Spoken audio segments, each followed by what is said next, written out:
George. Okay. So really, I'm early. Hey, I'm trying live again, and somehow I missed the button. now again. we're live. Yeah, Ted noticed it. So glad we're live. Let me stop the screen for a second. So now we are live, thanks to Ted.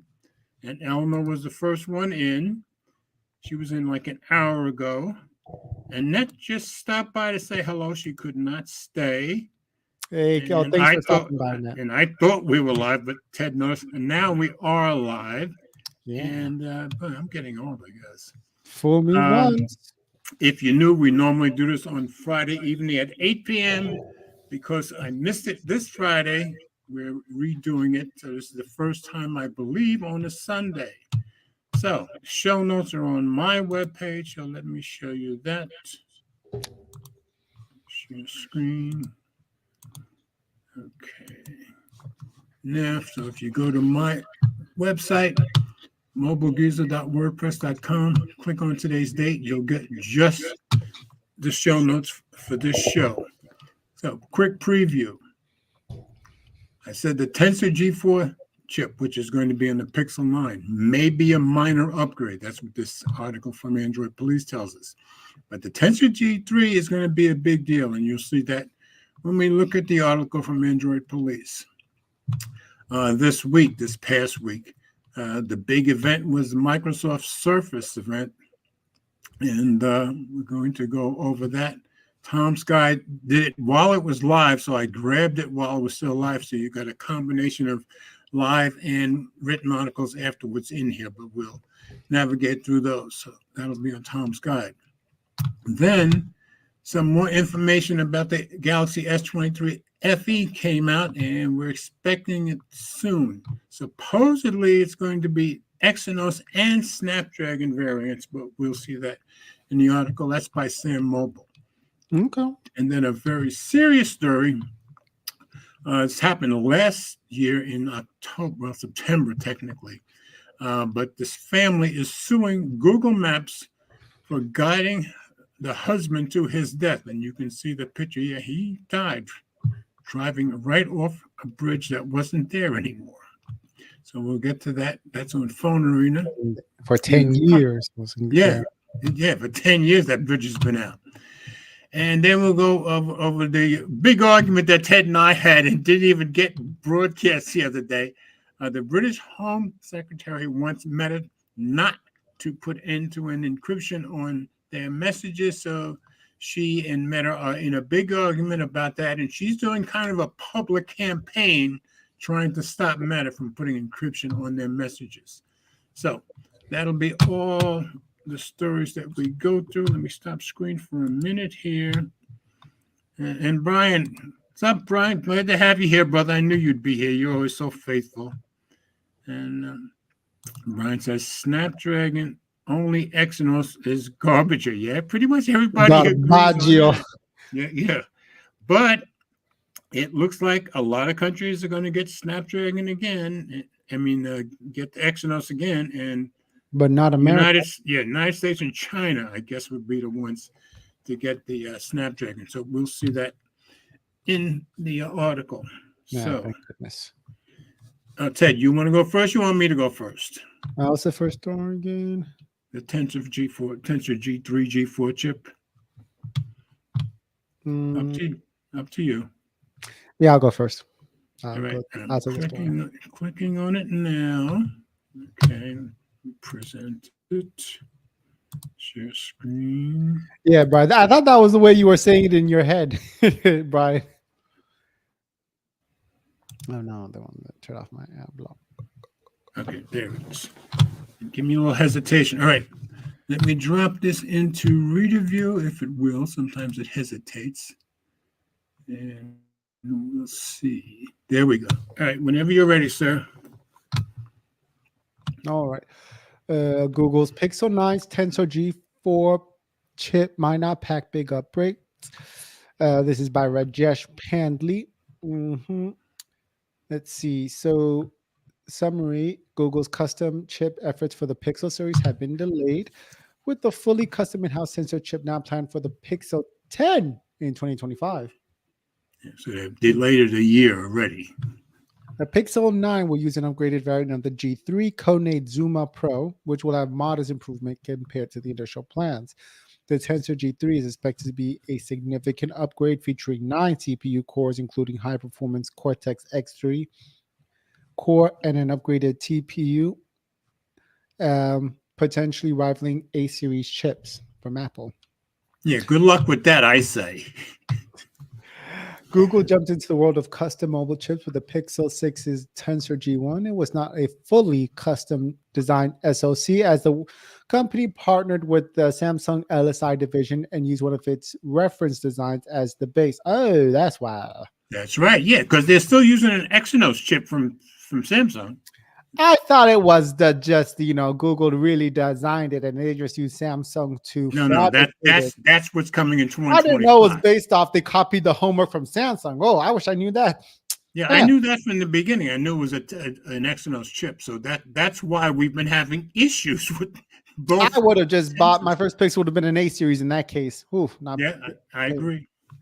With Tensor G2, Google's customizations went further to deliver AI and machine learning performance. Although I wish more performance went to the battery optimization. Yeah. Google reportedly plans to switch to its fully custom in-house Tensor chip with the Pixel 9 in 2024, but delayed the plans by a year. A new leak now sheds light on the Pixel 9's G4 and the company's custom chip efforts.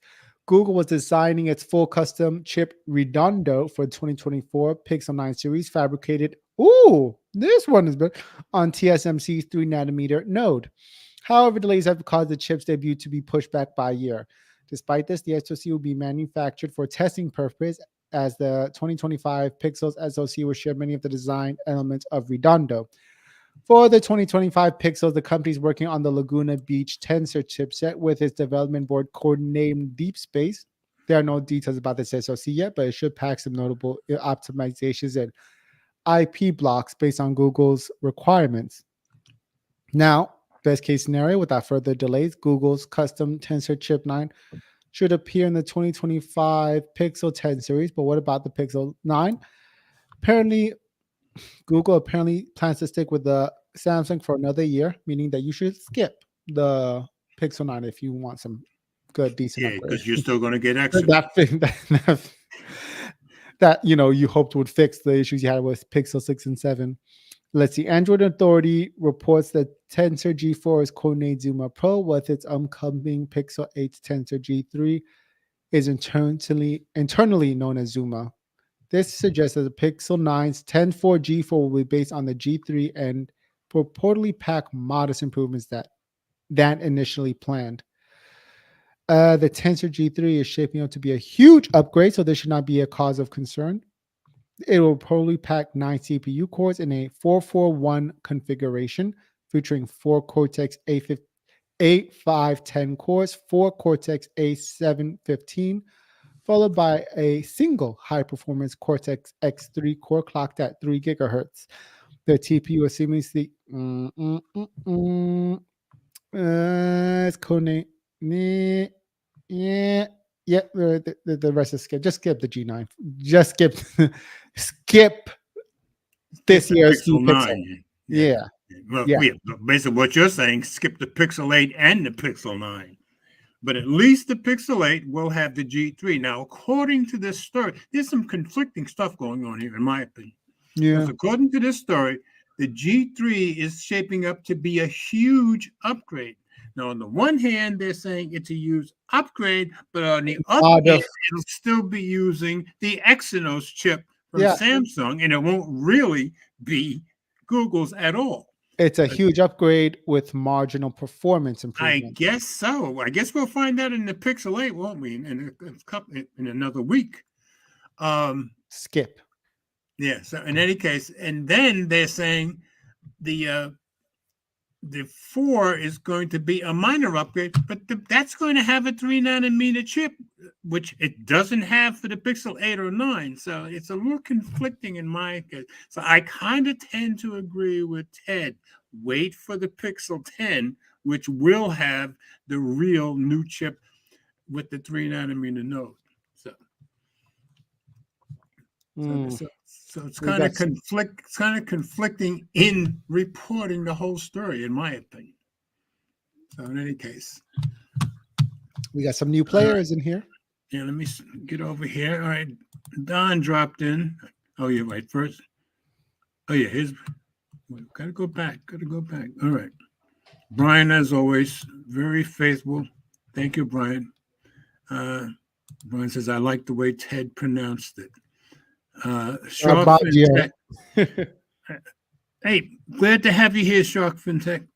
Hey, Sharky. And John said I knew something wasn't. Yeah, not last night, Friday night. Yeah, that was me. Somehow I ended up not hitting the go live, but first time in 5 years, and I almost did it again until Ted caught me today.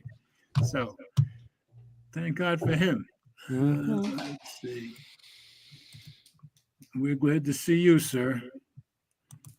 Ryan said TSMC is way better than Exynos. Yeah, I think we all agree on that. Everybody in the world pretty much agrees on that. Okay, he's watching on his Pixel 7. I've got my Pixel 7 right here. I got mine right here. Yeah. Hey, we're having the Pixel 7 day here, except that I do have my two best phones with me. I've got the Galaxy S23 Ultra, and I've got the Pixel 14 Pixel. Yeah. I've got the iPhone 14 Pro Max. You guys got me stuck on Pixel already. Okay. And here's Louis from Tech for Your Needs. Good to have you here, brother. Hey. Very rarely we're here on a Sunday because I messed up on Friday. Oh, look at this crowd. Maybe we should usually do it on a Sunday. Yeah, well, we'll see what happens.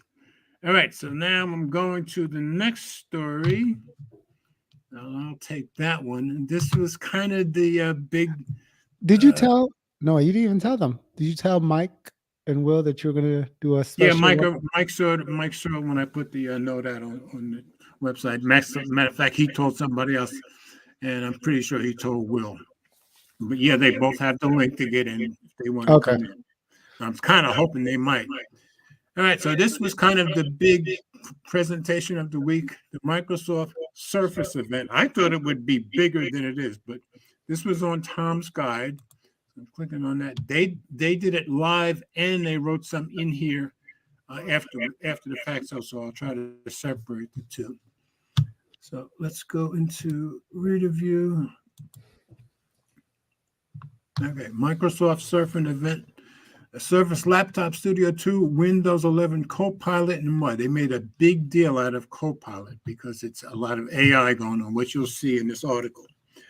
Microsoft hosted a special event in New York City this week. They didn't even say where we got an update on the company's Surface devices. Yeah, I don't know where they held this. And of course, I worked in New York for years, but since they didn't say where, Brian, maybe you can tell us where they held it in New York because I don't know where it was. Where we got an update in the company's Surface devices, Windows 11, and the various ways it's integrating AI. And boy, did they concentrate on that into its software after the success of Bing with ChatGPT. Microsoft's Surface event was a big deal because the company made AI the star of the show. Yes, they did. Revealing that it's adding AI-like Copilot virtual assistants to Windows 11 and Microsoft 365 this fall, so it hasn't happened yet. Mm-hmm. It also unveiled a new Surface Laptop Go 3, which to me wasn't a big deal, and Surface Laptop Studio 2, which was a big deal, an expensive big deal. The latter of which will be the first Microsoft laptop to ship with a neural processing unit built inside. So yeah, it is kind of a big deal. Much like the Microsoft ChatGPT event we attended back in February, Microsoft Surface event was not live streamed online. Don't understand why they wouldn't want to live stream, but I guess they have their reasons. Instead, our own Mark Spoonhour and Tony Polanco attended the event in person and gave us timely updates from the floor, which we live blogged here. Our best guesses about what to expect from the Microsoft event proved pretty spot on, and yes, they did. But you can check the links below, blah, blah, blah. Okay. Come down here. This was on 4 days ago.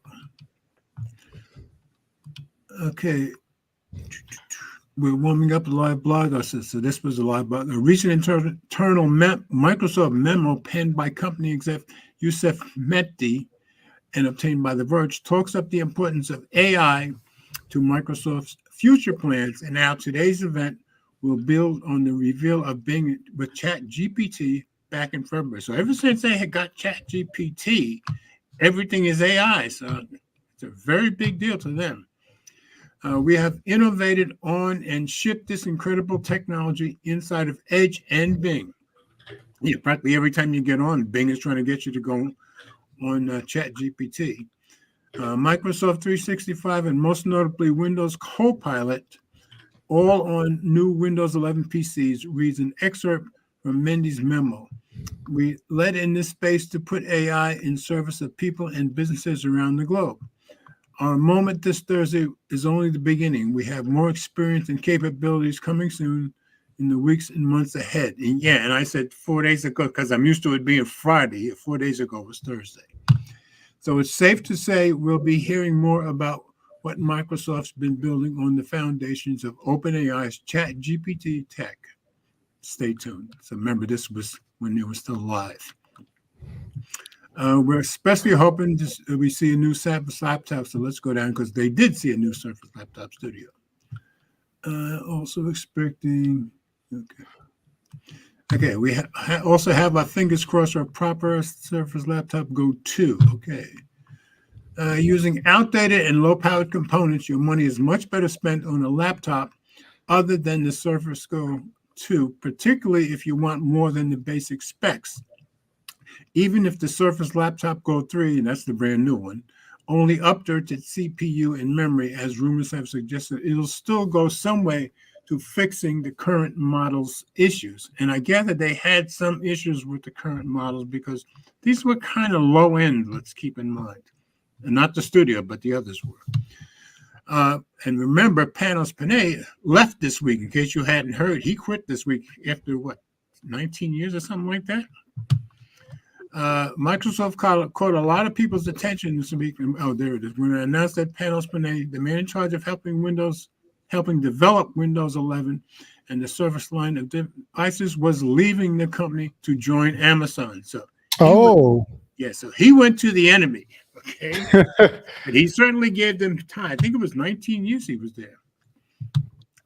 It was an odd bit of timing, yes, it was, to announce this right before a Surface Windows product launch, but perhaps Microsoft is attempting to communicate that it'll be pursuing a brand new direction for its devices. I don't think they have a choice. And software, when a new leader is inevitably appointed to replace Panay, and he was one of the best they ever had, if not the best.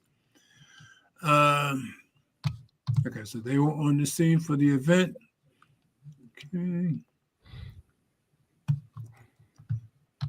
Okay, well, much of the buzz ahead of Microsoft's event has been around whether we'll see new Surface laptops today, which we did.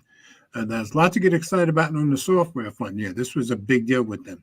Windows 11 is finally an operating system we can recommend. It only took 2 years to get there. And now Microsoft is experimenting with integrating an AI-like assistant into Windows in the form of Windows Copilot. Yeah, they seem like they're putting everything around AI in all their software. The Windows 11 Copilot AI has been available to try for select Windows insiders for some time now. But there's a good chance Microsoft will show it off, and they did, and give it a public release, which they also did. Expect a more robust version of what's already available, being with ChatGPT. Okay. About the Surface Go. It's easy to get the Surface Laptop Go and Surface Go confused. Yeah, I would confuse them. To break it down, the Surface Go is the smaller, cheaper tablet version of the Surface Laptop Go. Okay.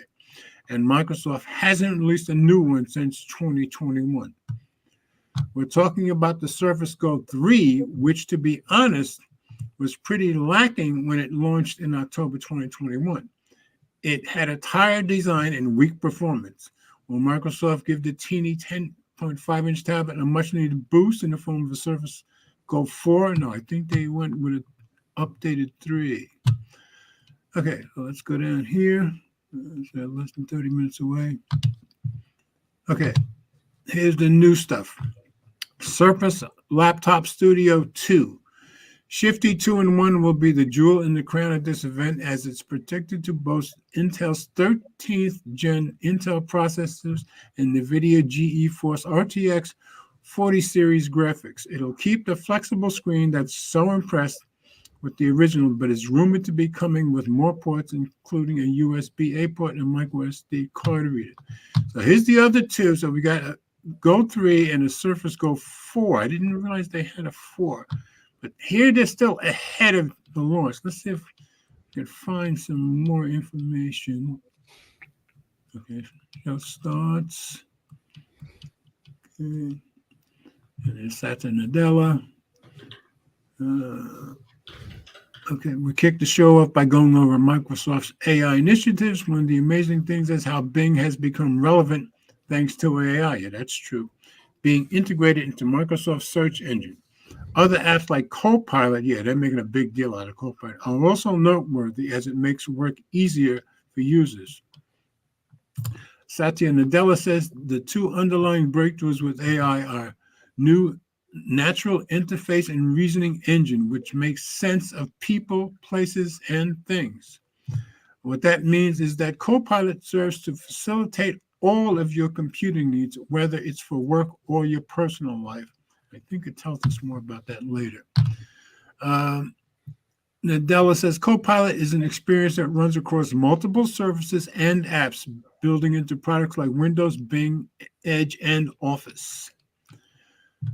Corporate Vice President Youssef Mendy is on stage talking about going from picture to purchase with a picture snap, reimagining everything we build to put you at the center. Copilot will launch on Windows 11 September 26th, so that's 2 days from now. It will be accessible right from the Windows desktop and will be integrated into Microsoft applications such as Edge and Microsoft 365. So on Tuesday, I guess we'll be finding out about this stuff. A more in-depth look at Copilot. For instance, if you get an email filled with several addresses, Copilot will tell you how far each spot is from one another and the best ways to get there, which is pretty impressive if you ask me. Mm. With the Ink Anywhere feature, you can write a math problem with a stylus and Copilot will solve the problem. Not only that, but it will even show you how it solved the math problem. That would have helped me in school. Math was my weak point. History was my strong point. Copilot can also find flight info from your text and use that info too. For example, find plays happening during your trip. So if you're on a business trip, how much time you going to have to go to place? I don't know. But, and when I said it would have helped me, because math being my weak point, 34 years as a programmer, the computer did the math for you, so I was good. Divya Kumar on state to introduce features. I guess they meant to introduce features coming to Bing and Edge.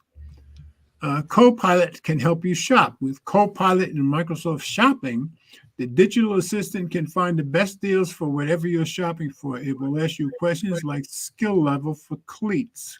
That's pretty heavy. Bing is getting personalized results. Bing Chat Enterprise launched 2 months ago, and it's getting new features. Confidential work data is protected. You can take a picture of a power adapter to see if it's going to work in London, and Bing will know the answer. That's pretty impressive, too, if you ask me. Colette Stahlbaumer takes the stage to talk about Microsoft 365, which will be available to enterprise customers on November 1st. So we're a month and a week away from that. Expect a new hero experience is Microsoft 365 Chat. Can attend all of your meetings, knows all your files. I don't know if I like that. It works. It won't just summarize a document, but also contextualize what's writing. You have Copilot. You can have Copilot scour the web to search for what you need and check to see if the information is relevant. So Copilot sounds like it's very heavy duty. Copilot understands intent. That's kind of scary, which is a huge game changer as it's not just regurgitating information. Sounds like it's kind of thinking on its own. That's pretty scary if you ask me. Let me check this. And I got a couple of comments here. Sharp impact. So if I'm fully understanding the tensor discussion, okay. I'll go back to that because I want to finish this first. I don't like the idea of it understanding my intent. Okay. I think I needed to understand my intent if I wanted to, perform. You do or don't? Do. It seems to me it's just going a bit far. That seems to me it's a bit too far, but that's just my opinion. Copilot can understand your intent and cross-reference info on the internet. If you missed a meeting on topic, it can get you up to speed in seconds and tell you what you're on the hook to do. That's good. You can ask Copilot to recommend the best date and speaker for a given event based on the availability of people on your team. That sounds very impressive. You can ask Copilot to create a draft blog post promoting your event, highlighting the 5 most important things. That's cool. The more you use Copilot, the more natural using it will feel. Obviously, it's learning from you as it goes. Outlook has a new feature called Sounds Like Me, which can, this part I'm not crazy about, which can make email sound more like you. I don't want something to make things sound like me. This feature sounds somewhat creepy. Yes, it does. But it can at least make emails sound more personal. I don't like that. What do you think, Ted? I want my emails to sound professional most of the time. Exactly. I don't need my Jersey accent in my email. Okay. Copilot can also help you plan events for work. It can draft a document for you, which you can then edit to your liking. On top of that, you can add visual flair to documents to create custom graphics for set events. And that's what AI you would kind of expect. The designer feature can help you erase elements from pictures. That's cool. You take or find on the web. That's very cool. So it's like having magic eraser on anything. This is useful to make your documents more stylish, especially if the document is for an upcoming work event. Yeah, I totally agree. That would be great. If you're putting together an itinerary, you can ask for things like add another day and create custom graphics for your document. You can manipulate images easily and add sunflowers to a picture of pumpkins, for example. Sounds pretty impressive, if you ask me. Now, time for Surface devices. First up is the Surface Laptop Go 3. Starting at $800. The Surface Laptop Go 3 is an ultra portable with a 12-inch touchscreen. It comes in 4 colors and is 88% faster than the original. Well, it's been, 2 years, according to Microsoft. The laptop will have up to 15 hours of rated battery life. It will weigh less than 3 pounds. We got a demo of video editing on the new laptop. Yeah, I would like to see what that's like. The new video editing app makes it easy to drag and drop videos into the app so that you can get started right away. Yeah, how fast does it render? My guess is not so. This should be very fast. Surface Laptop Studio 2 gets announced. Aside from its boosted specs, this laptop has the most inclusive touchpad according to Microsoft. We see someone without a hand trying to use a regular touchpad, which doesn't respond to gestures. The Laptop Studio 2's touchpad responds, even for folks with different hands. This will be a game changer for folks in a similar situation. The Surface Laptop Studio 2 has a 14.4-inch screen, one of the first Intel neural processing unit chips on Windows 11, supports Windows Studio Effects and scaling AI experiences, but I'm not even sure what that means. It also has an RTX 2000 series GPU. We see it rendering an image in real time using AI models. The demo showed the process happening faster than on a MacBook Pro with an M2 Max chip, at least according to Microsoft. So it sounds like it would render very quickly on this machine. And that's all from the show. So that's basically it. Okay, Microsoft has released official specs for its new Surface laptop, though we're still looking for price information. Oh, and I think the Studio 2 turned out to be $19.99, so $2,000. So that's basically it from the Microsoft. I said, what's the configuration of the base model, the Studio 2, the touchscreen thing? Yeah, I think that was the base model. Yeah, and that was $800. Yeah. So what chip does it come inside? Where was it? Gotta go find it. Are you finding it? I'm not finding it. Nope. Okay. I'm digging. You know, we got some comments. Brian says he's not here. concerned about Surface devices. You asked for what? Would you ask for, Ted? I was asking about the chip. Oh, it's not telling us about the chip. Okay. It's not. Yeah. It's not. Okay.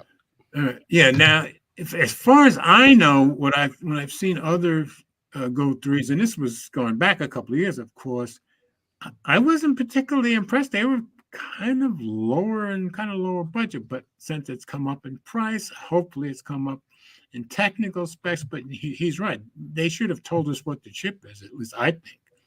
But they didn't. So anyway, if I were going for something, I'd be going for the Studio 2, but I just wouldn't want to pay $2,000 for it. So that was it from the Microsoft Surface event. So I just wanted to make sure we went over that because that kind of was the big deal of the week as far as announcements. So let me stop screen for a minute. Now let me go back over here. Now, Sharkfin Tech had said something. Okay. If I'm fully understanding the Tensor discussion, these chips won't even catch up. That's right. With Apple A-series SoCs now, 3 nanometer, until late 2020. Right. That's what I was thinking. 2 years behind. And they're talking about catching up with Apple? I don't think so. Because they're not going to have their 3 nanometer chip till 2 years after Apple has already come out with theirs, so, which is out right now in the 15 or the 15 Pros.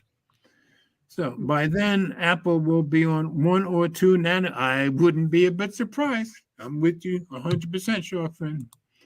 Okay, Brian, I'm not too concerned about the performance catching up to Apple. I'm not either because I thought it was a joke when they mentioned it. I don't see Google ever catching up to Apple performance-wise, just my opinion. Right. I just want better margin of error with battery life. And yeah, I can understand that. But now we know it's because, well, we kind of know. It's because they're basing the Tensor 1 and Tensor 2 and Tensor 3 on an Exynos chip made by Samsung. That's probably where the first mistake. Yeah, it was doomed.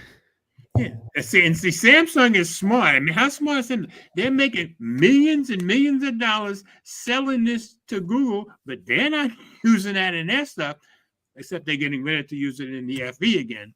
But Samsung's smart, I think. Let's see.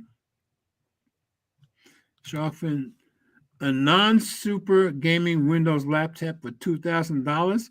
Give me that dual screen Yoga i9 over the Microsoft Surface every day and twice on Sunday. I probably agree with you. Now, I'm working on my Microsoft Surface Pro 8, which is 2 years old, but I love this thing. But yeah, it didn't cost me $2,000. It didn't even cost me $1,000. No, yes, it did. It cost me $1,200 at the time. But anyway, yeah, it's well worth it there. But $2,000, I think he's 100% right. So let's go on to the next story. That's all the comments we had. And Ted, go back to presenting screen. This one's going to be for you. Okay, let me come down to it. All right, this is the Galaxy SE23 Fan Edition. I said soon, rumored Exynos and Snapdragon variants. And this was by Sam Mobile. And he does great videos on Samsung stuff too. So whenever you're ready, sir, I'm going to pop this into Reader View if I can. Waiting for it to catch up to Reader View. Sometimes it does. Try once again. Okay, there we go. Oh, wait a minute. I popped it out. Didn't mean to do that. And now we're having connection problems. Let me go out and come back in. See if that fixes stuff. Yeah, I'm having some hesitation issues here. Oh, well, next story. Maybe it's not meant to be. No, Nextdoor is not going to help. It's the connection. You see, it's saying just a moment up here. Yeah, connection like being the website. It's like it's something to do with their next door. Maybe just try the All right, next door. I'm wait. I'm going to try it once more. Meanwhile, we have another comment from Dan. Oh, okay, Don. Let me see what Don said. All right, I did get it to come up. Don, see, I am agreeing with Brian on this. Chipset really isn't far behind in practical use. I like mine even with S23 Ultra in hand. Yeah, well, I think the S23 Ultra, right, this second, well, maybe not the second since the 15 Pros are out. Up until the 15 Pros came out, was the best phone in the United States, or that comes to the United States. But now it's going to be between the S23 Ultra and the 15 Pros, and there are already a bunch of comparisons out there, so you can go see them if you want. Okay, so you going to read this one? Yeah. I can read if you want. You okay with it? Let's see what the next story is going to be. What's the next story? The bridge? Okay. Yeah, the bridge. So which one do you want? Yeah, I'll take the bridge, and the next one after that. The next two. I'll take this one. All right. Galaxy S23 Fan Edition teaser reveals camera info and tagline. And this is, I had a tough time pronouncing this. Let's see. This is by Asif Iqbal Shalik, or Shalik? Okay, Shalik. No, is it SHAIK? Yeah, it's the Iqbal that got me, but you got me straight on that. Thank you. Okay, this was from 3 days ago.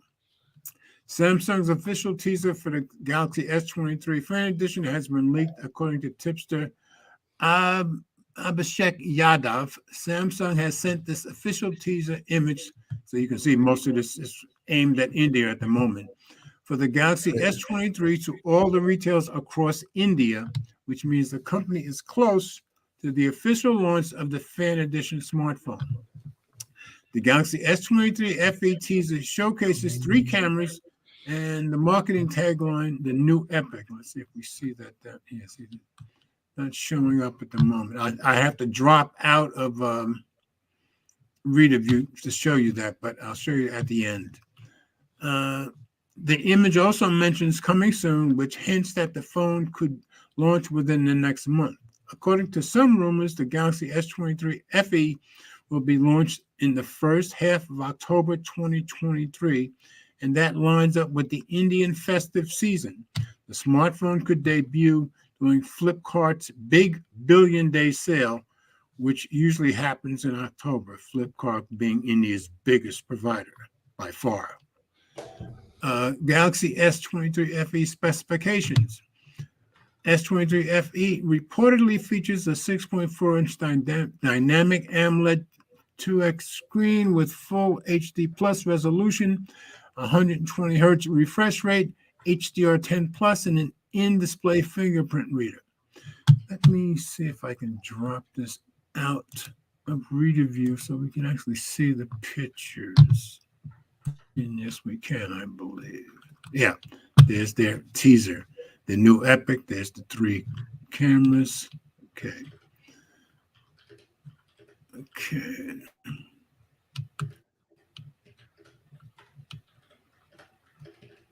Okay, this is where we were. Okay. The phone has a 10 megapixel selfie camera, a 50 megapixel primary rear camera, a 12 megapixel ultra wide camera, and an 8 megapixel telephoto camera with 3x optical zoom, which is good. It has a metal frame and IP68 rating for dust and water resistance and stereo speaks. Not bad for FE. The phone will feature the Exynos 2200 processor in most countries, and we know what we all think about that. In China, in the US, thank God for the rest of us, the Galaxy S23 FE could have the Snapdragon 8 Gen 1 processor, so it's going back 2 generations, and I think he mentions that later. It has 8 gigabytes of RAM and 128, 256 gigabytes internal storage. It is powered by a 4500 milliamp battery and supports 25-watt fast charging and 15-watt wireless charging, which again isn't bad for a fan edition. It has GPS, 5G, Wi-Fi 6, not 6E, Bluetooth 5.2, NFC, and a USB Type-C port. Now, he basically put two stories together here, and there's the advertisement again. Samsung has a lot of fan edition devices lined up. Yeah, get this, the spam consumers. Yeah, they got a lot going here with later this year. There's the Galaxy S23 fan edition, the Galaxy Tab S9 fan edition, and the Tab S9 fan edition Plus, and the Galaxy Buds fan edition. There's a lot going on there. And while they haven't been unveiled officially yet, they were revealed by Samsung Argentina this week. So we know at least two countries that are going to be getting it soon. So we got to think we can't be far behind, suggesting they will be launched very soon. Another indication of their imminent arrival is a teaser posted by Samsung India on Twitter. This teaser leaked yesterday and shows a picture of the three cameras in vertical layout with the text and new Epic next to them. That's this up here. Confirming that the S23 FE will have upgraded cameras. The exact date for the Galaxy S23 FE's launch could be October 4th, which is the same date as Pixels, which can be seen in a photo of the device on the Samsung Argentina website. But that cannot be confirmed at this time. Still, the important thing here is that our wait for the Galaxy S23 FE is almost over, and that's good because this device has been nearly 2 years in the making, so it may launch the same day as the Pixels. Unfortunately, for the Galaxy S23 FE will not be using the latest hardware when it hits retail shelves. The phone will be powered by the Exynos 2200 and Snapdragon 8 Gen 1 chips that were used by the Galaxy S22 series last year, so they're 2 generations behind already. Instead of the Galaxy S23 Snapdragon 8 Gen 2 chip, or even the 8 Plus Gen 1 that powered Samsung's foldables last year. Samsung does seem to have optimized performance for the Galaxy S23. Yeah, that's true. As benchmarks show it performing faster than the S22. So obviously they did something to optimize it, despite using the same Exynos chip. But we can see some prospective customers being disappointed nonetheless. Yeah, I can understand that. So there was on X, or it used to be Twitter. So we're expecting FA, but they are going back 2 generations in chips. But so is it really a bargain? You might be just better off buying the S23. That's my guess. Let's get out of that. And let's see anything new. Okay, nothing new in the comments. So, all right, it's your time, Ted. This was a very serious, pretty sad story, folks. Whenever you're ready, sir. Maybe if you a little funny if you remember The Office, that episode in The Office. I'm gonna share a story about the. Let me know if you get the link. You may not. I just posted it up in the chat. Yeah, it's not going to show. Hold out. Yeah, no, yeah, I'm going to put it in private. Boom. There you go. Post for the link. And then I'm ready to do the main. All right, let me see if I can copy this. If I can, I can't copy it, can I? Oh, copy link. This is for see if I can put it in. Let me see if I can put it in the regular thing. Okay, I posted it for you. You said this is from The Office?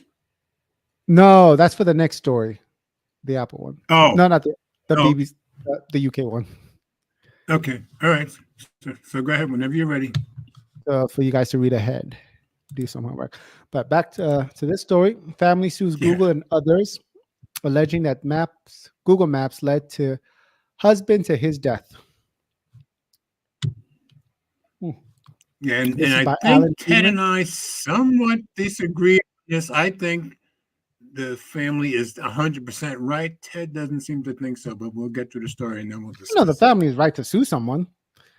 I think the family is going to win hands down, no problem. What we disagreed on is how culpable Google is. No, well, we disagreed. Well, we both agreed how culpable the company that owned the bridges. But anyway, go through the story first, Yeah, then we'll talk about it. family that the people, the company that owns the bridge, they're going down Yeah. for sure. Yeah, exactly. That's open and shut. They should probably negotiate this. All right. So, Google Maps gave 47-year-old Philip Paxson directions that led him to drive off a collapsed bridge off to his death, alleges a lawsuit filed against Google and others by by his family.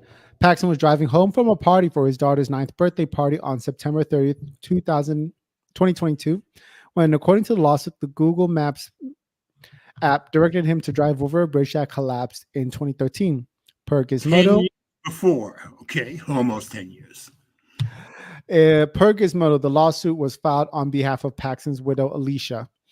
The law firm representing the family issued a press release saying that the directions from Google Maps misguided him to his death over a long collapsed bridge. Paxson and his family had just moved from Florida to Hickory, North Carolina.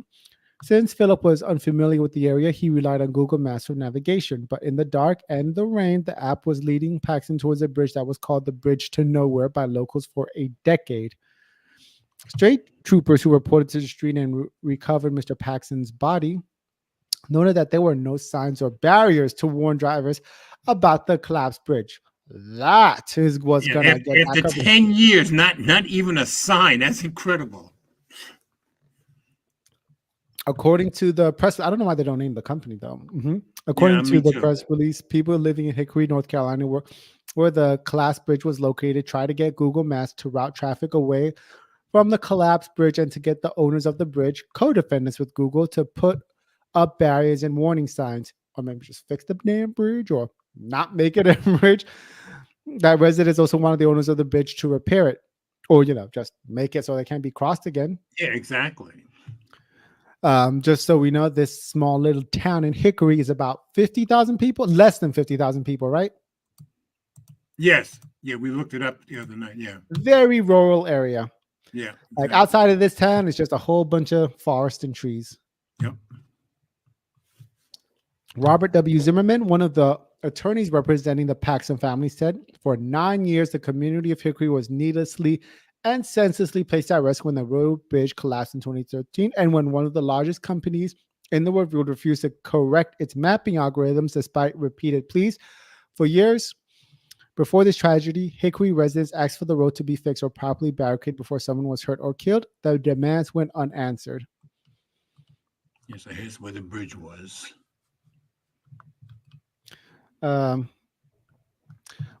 He added, "We discovered that Google Maps misdirected motorists like Mr. Paxson onto his collapsed road for years, despite receiving complaints from the public demanding that Google fix its map and directions to mark the road as closed." Philip's widow Alicia has added, "We do everything possible to obtain justice and make sure something like this tragic nightmare cannot happen to another family." According to the court filing, Google finally edited the maps on October 10th, 2022, after the family's attorney sent a recommendation to Google. So notice people have been contacting Google for 10 years about this, and then 11 days after the guy dies, then they fix it. Then they fix the maps. And there's where they updated it.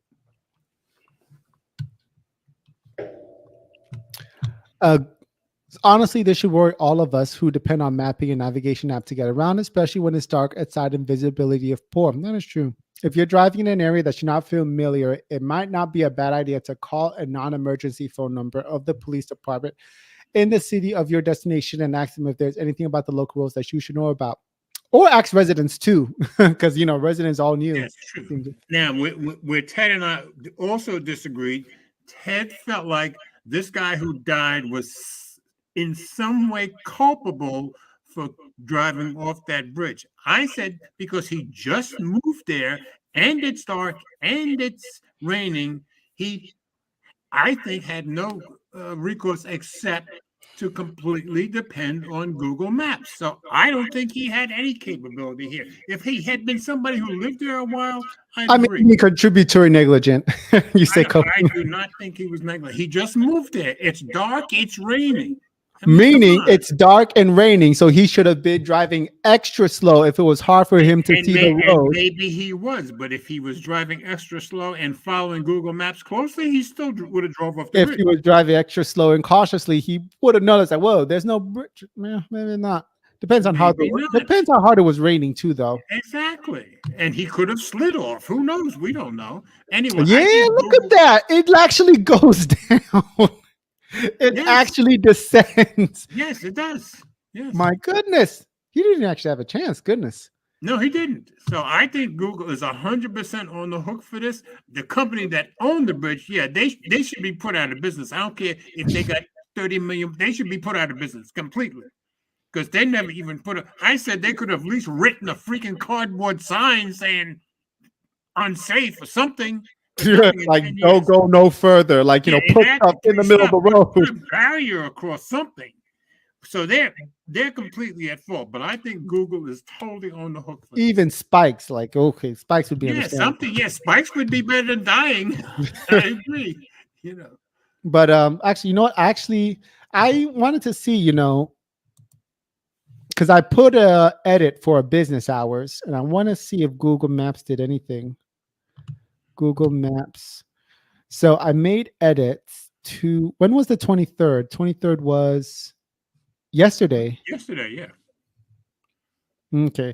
So I updated a business's hours yesterday, and, you know, Google Maps said it's under review. So it's not up yet. It's not. I don't think it's up. But at least yet. you know Google got it. Now, the other point Ted made the other day is maybe they weren't contacting Google on the right proper channels, on the correct channel. In 10 years, Google's still at fault. Even if they were just sending emails to somebody in the company, in 10 years, Google's still at fault, in my opinion. Like hey, like this little bitch is the Google Maps to somebody, like in I don't know. Depends. Like how many they say numerous. Like what was that, 5 or 6 times? Yeah. Yeah. In my opinion, the company that owned the bridge is like 100 times responsible. Google is maybe 1/10 responsible, which to me means Google should be giving this family millions, if not billions of dollars. Because this guy, there was no reason this guy should have died. No reason at all. So Google is still reviewing it. Which, you know, I sent this on Saturday. It's Sunday. You know, probably I would estimate that was probably going to be approved by Tuesday. Let us know if you're with us next week, or let us know when it actually gets acted upon.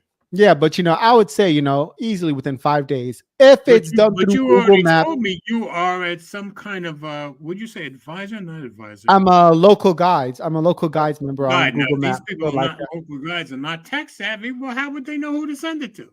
You know, but in 10 years, somebody should have got. But Google Maps has a report button. Like, you know, they want, you know, more feedback, you know. And who's to say these people weren't sending that report button and haven't sent it 50 times? Who knows? If they were doing that, then, you know, chances are Google Maps would have, like, you know, made an update, but maybe they didn't. Maybe this was one of those alien cases, but I don't think the chances are Google Maps would have made an update, because Google, just like Facebook and all the other big tech companies, do they give a crap about the little nobody people? No. I mean, just little old me. Now they'll give a crap because somebody died and it's their fault. But before that, they weren't going to care. Come on. I mean, little old me, like, you know, the edits and the suggestions I put in on Google Maps gets, like, you know, gets accepted. Because you're an advisor. Not an advisor. I'm a local guide on Google Maps. Sorry. So I'm just thinking, you know, if multiple people then just put it up in the town, like, hey, this road is no good, this bridge is no good. Like, you know, I'm guessing they probably didn't like report it on the Google Maps app and they just used another channel. I'm not going to make the assumption that all 5,000 people in a town are that non-tech savvy. Somebody had to get to the right place. That's in 10 years. Maybe, you know, they're all Blumpkins. The town are full of Blumpkins. So you can see how Ted and I disagree on this. I think Google is totally responsible, and certainly the company that owned the bridge is totally responsible. Ted doesn't think so. So Ted agrees with me about the company, not about Google. So that's where we differ. Now, if we go on to the next story, now you're going to find out where we really differ. Right, Ted? Yeah. Okay. All right. right. Let me All get right. that. So you are reading that. Now, what I said was British Home Secretary, and I'll give you a little background. British Home Secretary wants to halt Meta messages end-to-end encryption. So Meta is about to put encryption on their messages app, end-to-end encryption. Now, we all know, well, we all should know, politicians never, ever want encryption on anything because politicians want to see everything that we do at all times and control everything that we do if they can. This is a politician. That's where Ted and I disagree completely. So this is the lady who's trying to stop the end-to-end encryption, and like politicians always do, she's trying to make it about the children. Think And of the children. it's always about politicians' power. She's no I different than think any other politician. I She's going to make believe it the about the children. children are our future. All right, so whenever you're ready, sir, see if I can pop it into reader view. There it goes. So whenever you're ready, you read this and you put up your arguments as we go, however you want to do it. You gotta share it, George. Oh, I'm sorry. I've got it up. I already got worked up, didn't I? I got very worked up on this one the other day. Come on, share, will you? Things are very slow today. It's not sharing. No, I'm getting the blue circle of death here. Seems like whenever we okay, there we go. Okay. Are we good? Yep. Let me see if I can make it a little bigger since you showed me that the other day. Yeah, very much hesitation going on here. Didn't get any bigger, did it? There we go. Okay. All right, whenever you're ready, go. All right. Let's see. Yeah, put down Don's comment. Oh, sorry. All right. Thank you. Now, by two people, Braverman and Facebook. Braverman is picture, by the way, guys. And Yeah. Facebook clash over private message plans by Chris Valence and Louisa Pilbeam. Wait a minute. And this is from 5 days ago. All right. Facebook's owner Meta has hit back at government's campaign strongly critical of its plans to encrypt messages. Protecting messages with end-to-end encryption would mean that they could only be read by the sender and the recipient. Home Secretary Suella Braverman said encryption could not come at the cost of children's safety amid fears that it could be used to conceal child abuse. Oh. You know, the kids can report the child abuse too, right? But anyway. I agree. Meta, like I'm just telling that to Suella if she's watching. Yeah. Meta argues that encryption protects users from invasion of privacy. And that would actually be 100% correct. We don't think people want us reading their messages. They finally, did you know that? Who would have thought Meta understood that? Whoa, that blew my mind. For once, we agree with Mark Zuckerberg completely on something. We don't think people think. No, we know people don't want us reading their message. That should really be, but wow. That's right. Meta finally got the message. Yeah, well done, guys. The overwhelming majority of Brits already rely on apps that use encryption to keep them safe from hackers, fraudsters, and criminals, it added. That's true. That is true. And I said to Ted, I believe this is why she's making this a big deal. Meta has not yet encrypted. The ones that have already encrypted, she can't stop them. Exactly. Signal. So she's got a WhatsApp, public campaign going, trying to Telegram. stop this. And I agree with Meta on this. BlackBerry Messenger. Yep. Ms. Braverman set out her concerns to Meta in a letter co-signed by technology experts. I don't know who those were, law enforcement, survivors, and leading child safety charities in July. But on Wednesday, she said Meta has failed to provide assurances that they will keep their platform safe from sickening abusers. They must develop appropriate safeguards to sit alongside their plans for end-to-end encryption.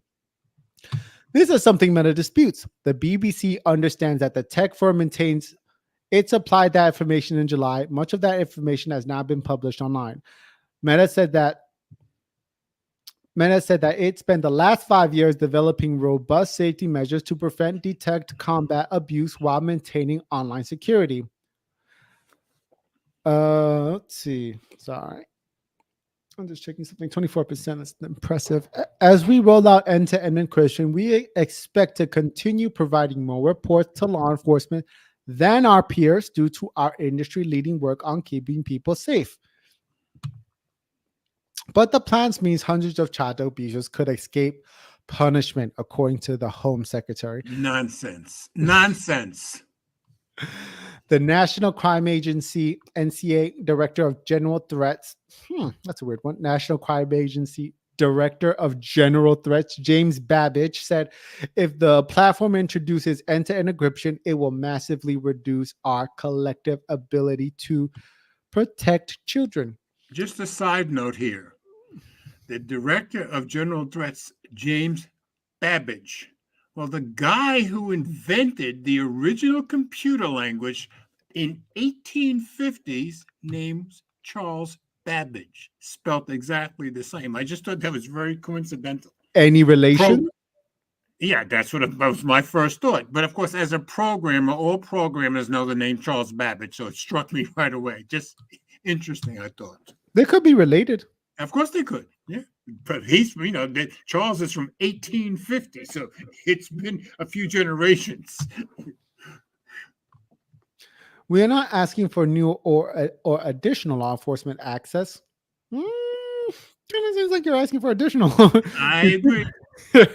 We simply ask that Meta retains the ability to keep working with us to identify and help prevent. Well, they retain the ability to keep working with. Yeah, I mean, that doesn't stop Meta's cooperation with you. No, I agree. And as we get down into this, you'll see where I totally disagree with what she's saying. But go ahead. Ooh, good year. Actually, I don't know. It was not really good. The Meta, the American company, which Mark Zuckerberg is actually, no one. At the time, he blamed Mark Zuckerberg for the plan, criticizing what he called the extraordinary moral choice to expand encryption. Extraordinary moral choice. Every other company in the world is doing it. Come on. Well, for Facebook, this is a monumental decision. Well, yeah. This is Facebook. This is Meta. Yeah. Meta, the American company of which Mr. Zuckerberg is chief executive, has announced it will add end-to-end encryption, which also known as E2EE, to all Facebook Messenger chats by default by the end of the year. The company already owns encrypted messaging app WhatsApp. Other platforms such as Signal, Apple's iMessage also use the encryption, to say the least, of other platforms as well. All these platforms have criticized measures in recently passed online safety bill that might undermine the privacy of encrypted messages. Meta writes, when end-to-end encryption is default, we will use a variety of tools, including AI, subject to applicable law, to proactively detect accounts engaged in malicious patterns of behavior instead of scanning the message, because they won't be able to, because it's encrypted. It also sets out measures the firm takes to protect children, such as restricting people over 19 from messaging teens who don't follow them. But speaking to BBC Breakfast on Wednesday, the Home Secretary said Facebook Messenger and Instagram direct messages were the platforms of choice for online pedophiles, pedos. We are arresting in this country about 800 perpetrators a month, and we are safeguarding about 1,200 children a month from this evil crime. She said there was an increasing trend of pedophiles seeking out children online, grooming them, gaining their trust, and duping them into performing sexual acts, indecent acts, and pornographic acts online. Challenged as to why, given the powers in the online safety bill, it was necessary to ask Meta to stop the rollout of end-to-end encryption, Ms. Braverman said, we now have a wide-ranging powers contained in this new legislation that enables us, via Ofcom, the regulator, to direct companies to take necessary steps in particular circumstance. But I'd far rather work constructively with these social media companies. They play a valuable part in our lives. As part of his campaign against the move, Home Office has joined the Internet Watch Foundation to provide a guide for parents to advise them on how to keep their children safe if Meta does implement end-to-end encryption. That's a good move. It also supported the production of a film against Meta's plans. Oh, that's some propaganda, which includes testimony from a survivor of child sexual exploitation online. The IWF says its data shows prevalence of the most severe forms of online child sexual abuse have more than doubled since 2020. Magical thinking. This is where we got into a bit of a debate.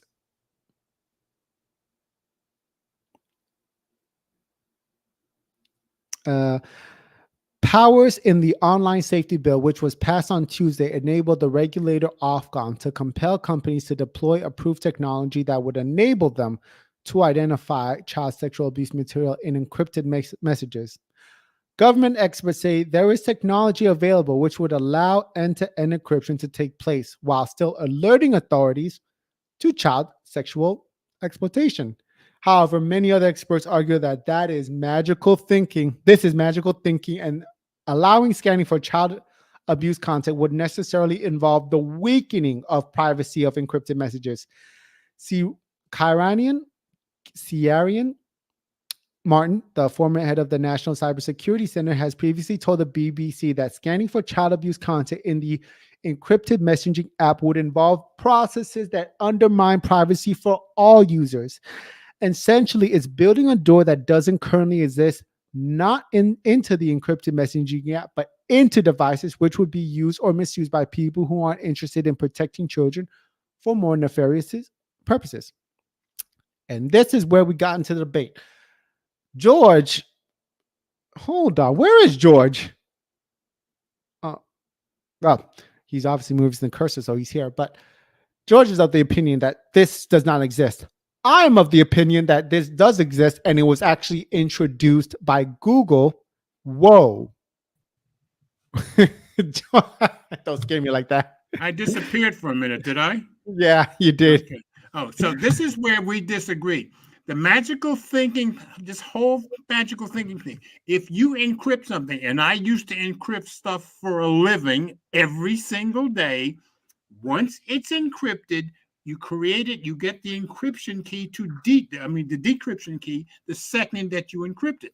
So now I create the encryption, I get the decryption key. Nobody else in the world has that decryption key, which means until I send that decryption key to somebody anywhere in the world, nobody on this planet can look at what I just encrypted.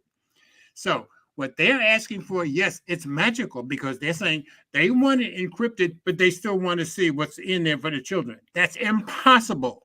Any program in the world, any developer in the world knows that is total ridiculous and it's impossible. It's scientifically not possible to read something that's encrypted. So it's stupid, which tells you it's just a politician public humiliation trick, and she's not going after any of the others that already have the encryption. She's going after the one that will still allow them to stop it so they can still read everything in that entire country, and that's what they want. They want that power over every person in England. That's what all politicians want. Yes, I get very upset about this stuff because I hate stupid, impossible statements. And I was of the opinion. Go ahead. Brian is saying they can't have it both ways. That's a good point. Brian. Exactly. You either encrypt or you don't encrypt. Once you encrypt, you are not looking at what children's stuff is in there. Now, I said going in just before the encryption, yes, you could reveal it. Coming out, or if you give them the encryption key, yes, they can see it. But once it's encrypted and you don't have the decryption key, you're not reading that. It's stupid. Let's see. I was saying it's not impossible. It was actually already done by Apple. And I was saying that was impossible too. And we discussed it and we came to the same conclusion. It didn't happen. Nobody read anything encrypted. And it's in the white paper that Apple published. Right. And it's in the comments. Okay. Let's see, where Apple in order to protect the children against, the That's true. sexual abuse material. No. In that case, no, you're right. It was protecting children in that case. Yeah, I'm confusing it with the two people who shot the people. Never mind. Go ahead. Oh, you're thinking about the other instance, like way Yeah, before that the one one too. where they refused. Well, to no, unlock this the was iPhone. recently, Yeah. where Apple was saying Apple had found a way to toe the line by upholding privacy and encryption and protecting the children, where they could scan encrypted messages, iMessages. Nobody can scan encrypted messages unless they have the decryption key. Then they can. And Apple probably does have the decryption keys. I know it's in the PDF, George. You can look at it. It's in what Apple was talking about. They're saying I'm not saying they couldn't read it. I'm saying they read it because they have the decryption key. And since they're creating it on their device, I'll bet you they have every decryption key from everyone they ever created. It's not that they were using the encryption key. It's Apple. They have magic. The magic is get the decryption key the second that you create the encryption, just like I did, and every other developer in the world does. Apparently, it was like this. Apple, when they were about to implement a tool to scan images to see if you had any child abuse material on your phone on iMessage, Apple was saying iMessage is encrypted. So let's say you received this. No. So they're deceiving you. What they're saying is iMessage is encrypted the second that Apple says put the encryption on there. Until then, you're in iMessage, but you have no encryption until they say encrypted. No, but the messages are encrypted, they right? Can read anything they want. The messages are encrypted on iMessage, right? Yeah, once the encryption happens. But at what point does the encryption happen? You don't know that. I can guarantee you it happens after they scan it. It can't happen before, or they couldn't scan it. No, they were saying before. They're saying this is all done on your phone. So, like, let's say, because you're receiving a message even when the phone is off. Read it before I encrypt it. But there's nothing difficult about that. You're saying that this was what Apple was proposing was gonna happen once the user unencrypts their phone by opening their iPhone to read the message, right? Yes. Now, once they have the encryption key. But what I'm saying is, Apple probably has the encryption key the second that it hit the phone. To be honest, and if we look at the PDF, guys, I showed you, Apple was not clear when this happened. No, they weren't clear because they didn't want you to know that they probably didn't want you to know that they have every encryption key from everything you ever encrypted on your phone forever and always will. Because regardless, they tell you that. Apple was saying knows that can be done. Apple was saying that if Apple was saying that they could somehow scan an encrypted iMessage, which nobody on earth can do, and probably never will be able to do. Using the neural processor, the machine learning neural processor on your phone. If they could, it's on your phone. The other night, if they could read an encrypted message, you might as well throw out encryption because it has no more use. They were able to read the image, at least the image. The program would scan the image and create a hash on that. Yes, they can use a hash and grab it. And that hash would then be compared. The decryption key, they're not reading it. They're lying. Well, they're not. Apple's not reading it. Apple's not reading it. They're just reading the hash that was created on that encrypted message. No, they created that hash that was created just before it got encrypted. That's the difference. When does it get created before it's encrypted? Once you send the message, out. Once you encrypt the message, there's no hash on earth that's going to read that message until Apple was saying that it could. Apple was saying they're misleading you. It's a neural hash. Apple is calling it a neural hash. Read the PDF, George. It's a neural hash. If God works at Apple, he could do it. Other than that, nobody else is doing it. I guarantee you. It's called a neural hash, George. So it doesn't matter what you call it. If it's encrypted, you're not reading it. Nothing can read anything. Apple said neural hash, private set, intersection, and threshold secret sharing. And at what point are they reading it? They're not telling you that, are they? They can't read it after it's encrypted unless they decrypt it.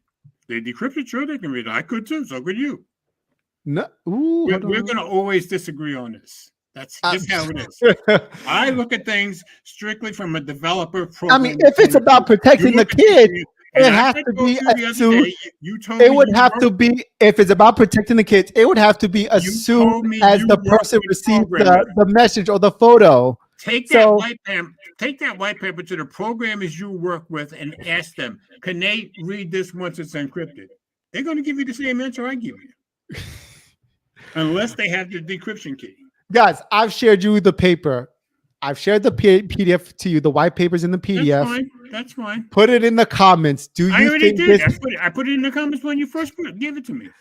You think? Yeah, this is for the viewers. Or do you think this is happening while it's encrypted? Or was Apple was not clear? I mean, I want to know your thoughts. Clear on purpose. Was Apple doing the impossible, or did Apple compromise their encryption policy? That is the question. Can Apple do the impossible? If something, or did Apple compromise their encryption policy? But if a compromise encryption, I don't know. But that's the story, folks. There are always ways to defeat encryption, but those ways, there are only two ways to do it. Catch it before it's encrypted or decrypt it with the decryption key. Those are the only two ways. Now, people can, and we both agree, people can steal decryption keys. But that's the lighter way, compromise with the key. Like you got to find out to get the key. Exactly. Apple was saying they were doing this without the key. So, and like I said, Apple was lying if they were saying that. It's not possible. Read the PDF, guys. It's an interesting one. Apple, in the end, did not implement this policy to protect the kids. And to be honest, and now keep in mind, even you said they were vague, somewhat vague, and now said in the end they did not implement it. Maybe they didn't implement it because it's impossible, or maybe it would have called their whole encryption policy into question. Well, like I said, you would have made encryption useless. But Brian, it says, I think Brian, you remember the whole CSAM scandal. Yeah. Apple gave you the option, I believe. Apple only gave you the option, meaning that they would implement this if you enabled iCloud sharing. If you didn't, that's right. If you didn't enable iCloud sharing, then they wouldn't do all of this. Or so they said. Now, keep something in mind, folks. The odds are on the way to the cloud, nothing's encrypted until it gets there. Okay.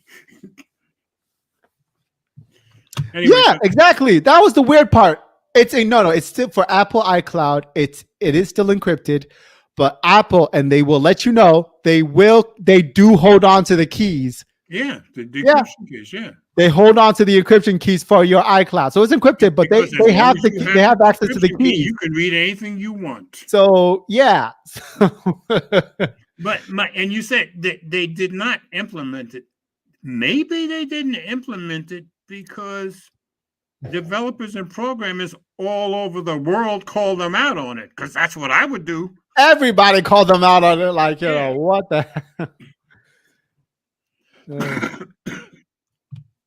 Yeah, and you're right, Brian. But in that case, they wanted you to know that you could send it to the cloud. So. Yeah. Oh, so Brian is saying, iMessage is on local device, but if you use the iCloud, they take the rules. But here's the thing: this whole, the CSAM's technology, this was all happening on your iPhone, like the whole neural language, the whole machine learning neural, creating the hash. That was happening on your iPhone. So it makes you wonder why the heck, Apple stipulated that this would only happen if you shared it to your iCloud. Like, everything was happening. I can tell you why, because they wanted you to think if it's on your iPhone, there's nothing they can do about it. And the answer to that is your iPhone programmed by a developer or a programmer? Oh, yeah, then you can do whatever you want before you sell that iPhone, can't you? Come on. It made no sense, to be honest, with Apple's I have logic been and all saying that. Since the 1980s, if programmers and developers wanted to take over the world, there wouldn't be a thing the rest of the world could do to stop us. And that has not changed. So if Apple wants to make a phone where all the stuff is done on the phone, there's nothing to stop any developer from doing anything they want before they encrypt it on that phone. Come on. To be honest, I just favored, if you want to protect the kids, just do what Google and Microsoft are doing. Just scan anything that comes up on their servers. I agree. Don't do it on the phones. Just do it when it's put on their servers. But the only thing that pisses me off, and I get the impression it pisses you off a little bit too, Ted, that these politicians say, "Oh, it's about the children. It's about your power, and that's all it's ever been about." Come on. That's true. So everyone always cares about the kids until it becomes about gun rights, and you do what you can to stop the school. Then you got a real conflict going on. That's true. Then it's no longer bad. Okay. Then we do everything we can, not so much, huh? Yeah, exactly. To protect those kids. So anyway, we got through the show this time, and thanks to Ted, I actually got the thing live streamed. So yeah. Thank Ted for me hitting the button this time. I don't know how I missed it last time though. It's amazing. And this time too. But yeah, but for the first time ever, we broadcast on a Sunday, which was cool. And you guys joined us like you always do. Brian, put it in the comments. Should the FNTT be the SNTT instead? No, put it in there. See what they say. I'm going to. Well, should I just make a poll on my? You have the community thing, right? Yeah, do a poll. Yeah, I'll do a community poll. If people would rather switch Friday night to Sunday night, you guys let me know. I'll do a poll and see what the voting is, and I guess we'll end up doing whatever is voted for the most, like Elon Musk does with his polls. Exactly. Like Elon George. And sometimes he actually does what people want. Sometimes. All right, folks. Thanks for watching. As always, you guys are awesome. Appreciate you guys posting in. Don, Brian, Sharkfin, you guys were awesome. Appreciate everybody that was here. Lewis, who else was here? Eleanor, Annette popped in. So anyway, we had good discussion. It was almost as good as Will and Mike arguing. Almost. All right, guys. So at the moment, we will see you next Friday. And I can't say have a good weekend because the weekends have a good Sunday night, I'll say. It's a good Sunday night. Let's always keep in mind we all do better when we love each other. Good night, folks. Night.